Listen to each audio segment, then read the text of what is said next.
لله رب العالمين، والصلاة والسلام على سيد الأنبياء والمرسلين وعلى آله وأصحابه أجمعين. أما بعد، فأعوذ بالله من الشيطان الرجيم. بسم الله الرحمن الرحيم.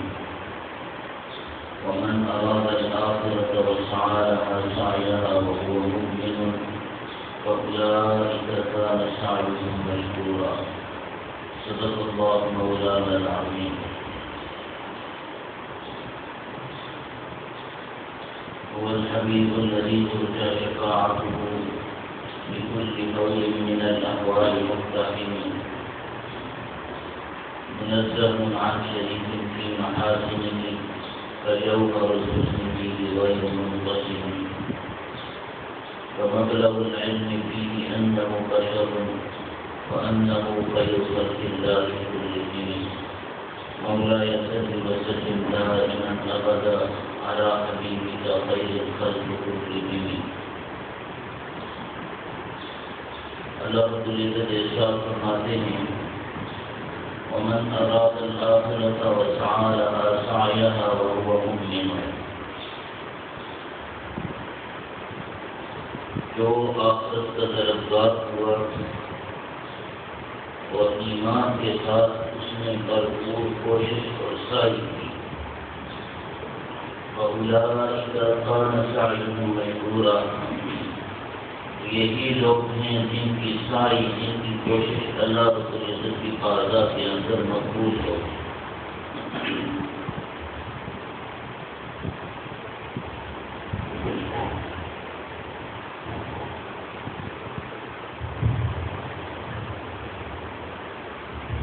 سعی اور کوشش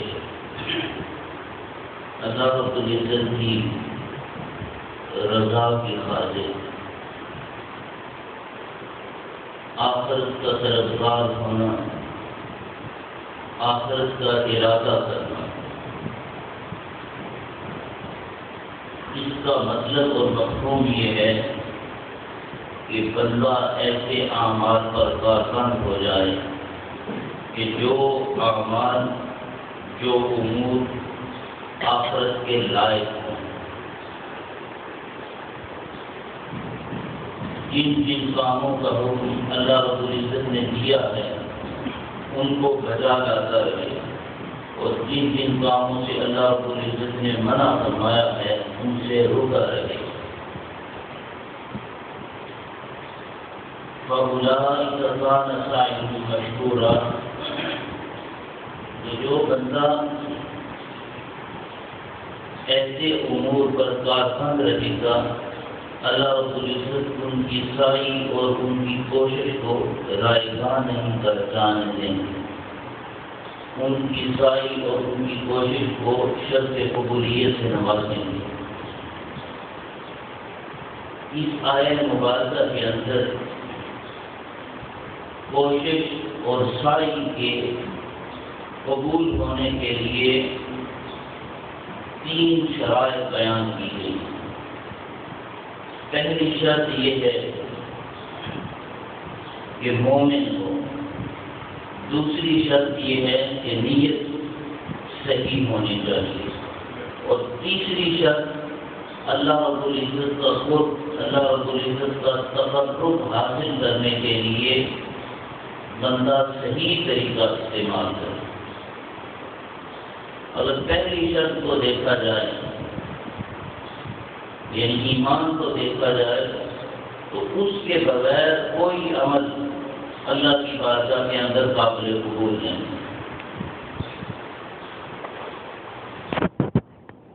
سب سے پہلی چیز مومن ہونا، ایمان کا ہونا.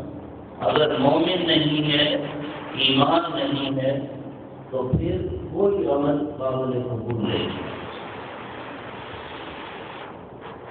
قرآن مجید کے اندر بھی دوسرے مقام پر ارشاد فرمایا گیا: من عمل صالحا من ذکر او انثى وهو مؤمن. کہ جس نے نیک عمل کیا، خواہ وہ مرد ہو یا عورت، لیکن شرط یہ ہے کہ ہو مومن. فَلَنُحْيِيَنَّهُ حَيَاةً طَيِّبَةً، تو ہم اسے پاکیزہ زندگی کے ساتھ زندہ رکھیں گے۔ اس آیے مبارکہ کے اندر بھی جس چیز کی شرط لگائی گئی ہے وہ ہے ایمان کا ہونا، تو پتہ چلا کہ ایمان کے بغیر کوئی عمل قابل قبول نہیں۔ دوسری شرط جو اس آیے مبارکہ کے اندر بیان کی گئی ہے وہ ہے نیت کا صحیح ہونا۔ اگر انسان کی نیت کے اندر فجور ہے، انسان کی نیت صحیح نہیں، تو پھر بھی جو اچھے اعمال ہیں، نیک اعمال ہیں، ان کا کوئی فائدہ نہیں، کیونکہ اس کی نیت اللہ رب العزت کی رضا کے لیے نہیں ہے، اس کی نیت کے اندر فجور ہے، اس کی نیت صحیح نہیں ہے۔ حدیث پاک کے اندر آتا ہے، سرکار دو عالم صلی اللہ علیہ وآلہ وسلم نے ارشاد فرمایا کہ جو بندہ دنیا کے اندر اللہ رب العزت کے لیے خوشبو لگاتا ہے، اس کی خوشبو قیامت والے دن مشک سے زیادہ بہتر ہو، اور جو غیر اللہ کے لیے لگاتا ہے قیامت والے دن اس کی بدبو بدبودار سے زیادہ بری ہو۔ اس حدیث پاک کے اندر بھی نیت کا صحیح تعین کیا گیا ہے، یعنی جو اعمال، جو امور اللہ رب العزت کی رضا کی خاطر دنیا کے اندر ہوں گے، دنیا کے اندر کیے جائیں گے، صرف ان امور، ان اعمال کا فائدہ ہے، اور جن کے اندر دکھلاوا شامل ہوتا ہے، ریاکاری ہوگی، وہ اللہ رب العزت کی بارگاہ کے اندر مقبول نہیں ہو سکتے۔ تیسری شرط سعی اور کوشش کے مقبول ہونے کے لیے وہ ہے اللہ رب العزت کا صحیح طریقے سے قرب حاصل کرنا، تقرب حاصل کرنے کا صحیح طریقہ۔ یہ اس لیے بیان فرمایا گیا ہے کیونکہ کفار اور مشرکین میں سے باطل طریقوں سے اللہ رب العزت کا قرب حاصل کرنے کی سعی کیا کرتے تھے، کوشش کیا کرتے تھے۔ وہ کہتے کہ اللہ رب العزت کا رتبہ اور مقام اس سے بہت بڑھ کر ہے کہ ہم اس کی عبادت کریں۔ اللہ رب العزت کا مقام بہت بڑا ہے، مرتبہ بہت بلند ہے، ہم اس کی عبادت نہیں کر سکتے، ہم فرشتوں کی عبادت کرتے ہیں، ستاروں کی عبادت کرتے ہیں۔ تو اس لیے یہ بیان کیا گیا کہ اللہ رب العزت کے قرب حاصل کرنے کے لیے صحیح طریقہ، صحیح راستہ اختیار کیا جائے۔ کفار اور مشرکین کا یہ کہنا کہ ہم ستاروں کی عبادت کرتے ہیں، فرشتوں کی عبادت کرتے ہیں، اور بعض نے انبیاء کرام کے مجسمے بنائے ہوئے تھے جن کے سامنے وہ اپنے سروں کو جھکاتے تھے، تو یہ سارے طریقے ایسے ہیں جو باطل طریقے سے اللہ رب العزت کا قرب حاصل کرنا چاہتے ہیں۔ اللہ رب العزت نے اس سے بھی منع فرمایا۔ اللہ رب العزت کا صحیح قرب حاصل کرنے کا، تقرب حاصل کرنے کا صحیح طریقہ یہ ہے کہ اللہ رب العزت کی عبادت اور اطاعت کی جائے، اور اس کی عبادت اور اطاعت اس طرح کی جائے جس طرح حضور نبی کریم صلی اللہ علیہ وآلہ وسلم نے ارشاد فرمایا ہے، صحابہ کرام نے، ائمہ کرام نے، اولیاء اعظام نے جس طرح اللہ رب العزت کی عبادت کی کی ہے، اطاعت کی ہے، کس طرح عبادت اور اطاعت کی جائے، اور جس طرح انہوں نے ہدایات ہمیں عطا فرمائی ہیں اس کے مطابق چل کر اللہ رب العزت کا خود حاصل کرنے کا صحیح طریقے سے اس کو خود حاصل کرنا چاہیے۔ حدیث پاک کے اندر آتا ہے کہ جو بندہ اپنی ساری فکروں کو جمع کر کے ایک فکر بنا دیتا ہے، یعنی اس کی فکر جو ہے وہ صرف اور صرف آخرت کے لیے ہو جاتی ہے، تو دنیا کی جتنی بھی فکریں ہیں اللہ رب العزت اس کو آزاد فرما دیتا ہے، اس کے لیے کافی ہو جاتا ہے۔ اور جو بندہ دنیا کی فکروں کے اندر مشغول ہو جاتا ہے، مصروف ہو جاتا ہے، اللہ رب العزت کو کوئی پرواہ نہیں کہ وہ دنیا کی کس وادی کے اندر گم ہے۔ جو اپنی فکر کو آخرت کے لیے ایک ہی فکر بنا دیتے ہیں، اللہ رب العزت ان کے لیے کافی ہو جاتا ہے۔ من كان يريد حرث الآخرة نزد له في حرثه، فرمایا کہ جو آخرت کی کھیتی کا ارادہ کرتا ہے، نزد له في حرثه، ہم اس کی کھیتی کے اندر زیادتی کرتے ہیں۔ ومن كان يريد حرث الدنيا نؤته منها وما له في الآخرة من نصيب، اور جو دنیا کی کھیتی کے اندر زیادتی چاہتا ہے اس میں سے کچھ عطا کر دیتے ہیں تو آخرت کے اندر اس کا کوئی حصہ نہیں ہوتا۔ اس لیے جو بھی سعی کی جائے، جو بھی نیک اعمال کیے جائے، اس کے اندر ان چیزوں کا لحاظ رکھا جائے۔ ایمان کے بہت سارے فرائض ہیں، ان میں سے ایک وجہ ادب کا خلاف ہے۔ سب سے پہلے اللہ رب العزت کی ذات کا ادب ہے، اس کے بعد انبیاء کرام کا، سید الانبیاء صلی اللہ علیہ وآلہ وسلم کی ذات صفات کا ادب ہے، صحابہ کرام، اہل بیت اطہار، تابعین، ائمہ کرام،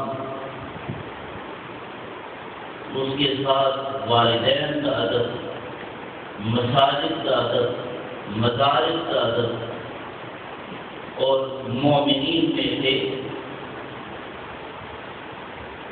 جو اللہ رب العزت کے برگزیدہ ہیں ان کا ادب۔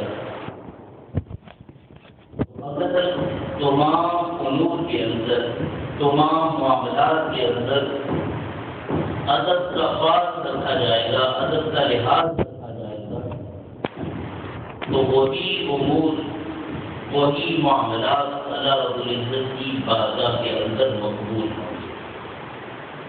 اگر ادب کو نکال دیا جائے تو پھر ان امور کا، ان معاملات کا کوئی مقصد نہیں۔ قرآن مجید کے اندر ہمیں دو اشارے ملتے ہیں جس سے ادب کی اہمیت واضح ہو جاتی ہے۔ ایک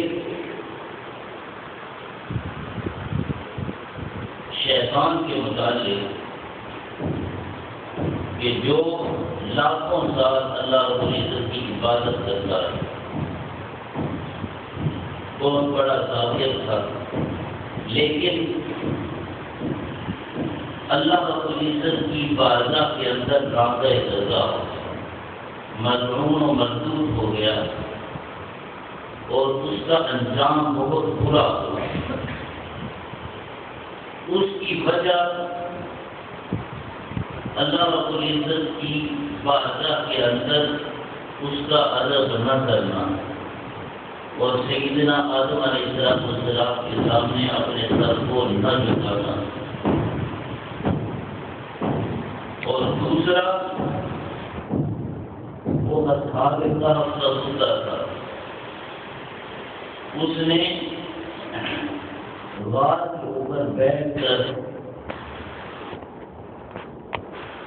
اصحاب کہف کے ساتھ وفا کی، ان کا ادب کیا، تو اس کے بدلے میں اللہ رب العزت نے اسے جنت عطا فرمائی۔ تو شیطان وہ اس وجہ سے ملعون اور مردود ہو گیا کہ اس نے ادب نہ کیا، اور کتا تھا اس نے وفا کی، اس نے ادب کیا، تو اللہ رب العزت نے اسے جنت عطا فرمائی۔ سب سے پہلی ذات اللہ رب العزت کی ذات ہے، اس کا ادب ہمارے اوپر لازم ہے، ضروری ہے۔ حضور نبی کریم صلی اللہ علیہ وآلہ وسلم آپ اللہ رب العزت کے آداب سے سرشار تھے، آداب خدا بندی سے سرشار تھے۔ جس وقت آپ کے اوپر وحی نازل ہوتی تو اس وقت آپ کا رنگ مبارک متغیر ہو جایا کرتا تھا۔ صحابہ کرام رضوان اللہ علیہم اجمعین نبی کریم صلی اللہ علیہ وآلہ وسلم سے عرض کیا، رسول اللہ صلی اللہ علیہ وآلہ وسلم، اللہ رب العزت نے آپ سے وعدہ فرمایا ہے، اس کے باوجود آپ اللہ رب العزت کی بارگاہ کے اندر اتنی عاجزی کرتے ہیں اور اللہ رب العزت کی بارگاہ کے اندر اس قدر تضرع کرتے ہیں، انکساری کرتے ہیں، عبادت کرتے ہیں۔ سرکار دو عالم علیہ السلام نے ارشاد فرمایا، افلا اکون عبدا شکورا، کہ میں اس ذات کا شکر گزار بندہ نہ بنوں۔ حضور علیہ السلام کی یہ تعلیم اپنی امت کے، اس کے بعد یہ ادب کا فیضان صحابہ کرام، اہل بیت اصحاب، امہات المؤمنین، ائمہ کرام اور اولیاء کرام کے اندر منتقل ہوتا ہے۔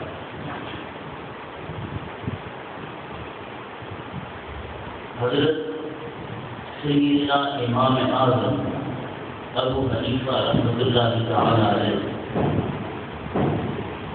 آپ جب اکیلے ہوتے تو اس وقت اپنے سر کے اوپر ٹوپی رکھتے تھے اور اسی حالت کے اندر پگڑی باندھ لیتے۔ تو کسی نے پوچھا اس کی کیا وجہ ہے کہ جس وقت آپ اکیلے ہوتے ہیں اس وقت بھی اتنا اہتمام فرماتے ہیں؟ تو آپ نے فرمایا کہ اس وقت مخلوق میں سے کوئی چیز مجھے دیکھ نہیں رہی ہوتی، لیکن اللہ رب العزت کی ذات ہے وہ مجھے دیکھ رہی ہے۔ اسی طرح حضرت بشر حافی رحمۃ اللہ تعالی علیہ، ان کو جو مقام ملا اور اولیاء کرام کے درمیان جو ان کا مقام اور مرتبہ تھا، وہ سب کا سب اللہ رب العزت کے نام کے ادب کرنے کی وجہ سے ملا۔ توبہ سے پہلے وہ شراب پیا کرتے تھے، لیکن انہوں نے اللہ کے نام کا ادب کیا تو اللہ رب العزت نے اس نام کے ادب کرنے کی وجہ سے انہیں توبہ کی توفیق عطا فرمائی اور اولیاء کے تعلقات بن گئے۔ حضرت سیدنا مجدد الفسادی رحمۃ اللہ تعالی علیہ، آپ کے متعلق آتا ہے کہ آپ طہارت خانے کے اندر داخل ہوئے تو آپ نے ایک کوزہ پڑا ہوا دیکھا جس کے اوپر اللہ کا نام لکھا تھا.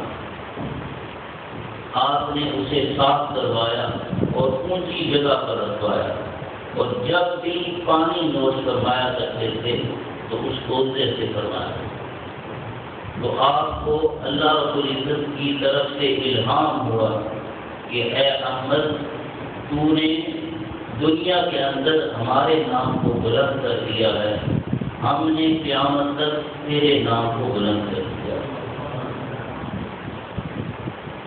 تو ادب کی وجہ سے بندہ اپنے مقصود اور حاصل کو پا لیتا ہے.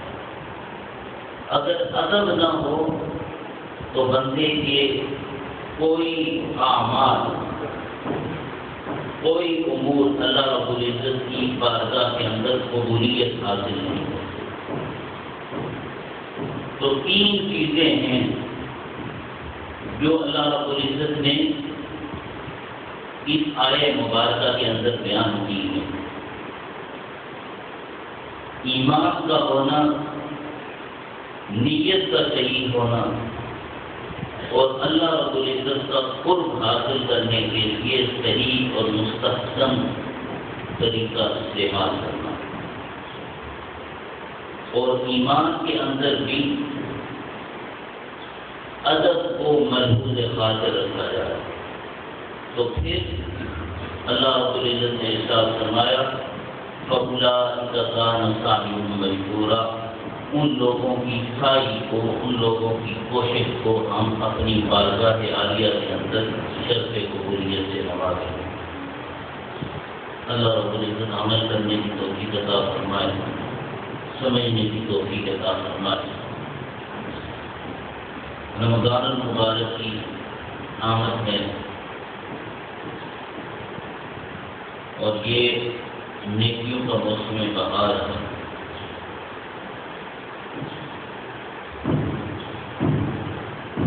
ہم میں سے بہت سارے لوگ ایسے ہیں جنہوں نے پچھلے رمضان المبارک کو حسن طریقے سے گزارا، لیکن اس سال وہ ہمارے درمیان موجود نہیں. اس بات کا دھیان اور خیال رکھنا چاہیے کہ ہم انجام کی طرف جا رہے ہیں، ہماری زندگیاں اختتام کی طرف ہیں. تو ہماری خوش نصیبی اور خوش قسمتی ہے کہ اللہ رب العزت نے ہمیں ایک مرتبہ پھر یہ موقع عطا فرمایا ہے. تو اس وجہ سے اس ماہ مبارک کی قدر کرنی چاہیے. جس قدر ہو سکے اللہ رب العزت کی بارگاہ کے اندر استغفار کرنا چاہیے، اپنے گناہوں کی معافی مانگنی چاہیے، قرآن مجید کی کثرت کے ساتھ تلاوت کرنی چاہیے، کیونکہ یہ موقع انسان کو بار بار زندگی کے اندر نصیب نہیں ہوتی. اور روزہ جن چیزوں کا تقاضا کرتا ہے ان چیزوں کو مد نظر رکھتے ہوئے روزہ رکھنا چاہیے. روزہ صرف بھوکا پیاسا رہنے کا نام نہیں، یہ ہم سے تقاضا کرتا ہے کہ ہم جتنی بھی خرابات ہیں ان سے دور رہیں. غیبت، جھوٹ، چوری، بدگمانی اور اس جیسی جتنی بھی رذیل اشیاء ہیں ان سے ہمیں دور رہنا چاہیے.